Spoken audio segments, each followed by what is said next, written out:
እሺ ኢትዮጵያን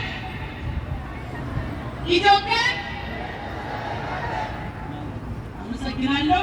የተከበርሽ እህቴ ሊዳብያ የብልጽግና ፓርቲ የህዝብና ዓለም አቀፍ ግንኙነት ስቴት ሚኒስትር፣ እንዲሁም የብልጽግና ፓርቲ ወጣቶች ክንፍ ምክትል ፕሬዚደንት፣ የተከበርክ ወንድሜ ፀሐይ አንዳርጌ የብልጽግና ፓርቲ ወጣቶች ክንፍ አደረጃጀት እንዲሁም የፌዴራል ወረዳ አስተባባሪ፣ የተከበርሽ ሰብለ በቀለ የብልጽግና ፓርቲ ወጣቶች ክንፍ የፖለቲካ ዘርፍ አደረጃጀት፣ የተከበራችሁ የሶስቱ የብልጽግና ፓርቲ ወጣቶች ክንፍ የክላስተር አስተባባሪዎች፣ የተከበራችሁ የህብረት የቤተሰብ አመራሮች፣ የተከበራችሁ አባሎቻችን እንኳን በሰላም መጣችሁ፣ እንኳን በሰላም ተገናኘን። አንፍቱ።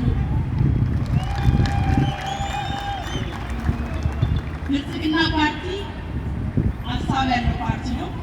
ብልጽግና ፓርቲ ዛሬ ላይ ሆኖ ነገን እየሰራ ያለ ፓርቲ ነው። ብልጽግና ፓርቲ ዛሬ ላይ ሆኜ ሁሉም ነገር ሰርቼ እራሴ በልቼ ብሎ የማያስብ ፓርቲ ነው። ለመጪው ትውልድ ይበልጥ አበክሮ የሚሰራ ፓርቲ ነው።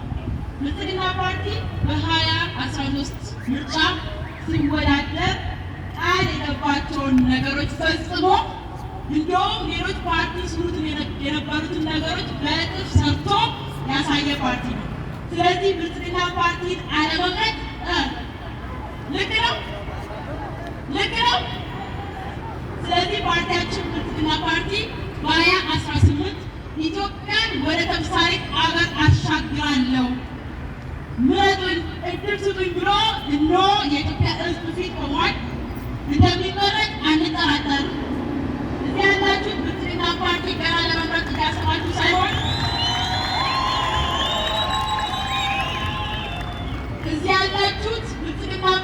ለመምረጥ ገና እያሰባችሁ ሳይሆን ሁላችንም በየቤታችን፣ ሁላችንም በየአካባቢያችን፣ ሁላችንም በየጓዳችን ብልጽግና ፓርቲ በ5 ዓመት የፈጸማቸው በኢኮኖሚ፣ በማህበራዊ፣ በፖለቲካ ያሳካው ነገር ያያያለን።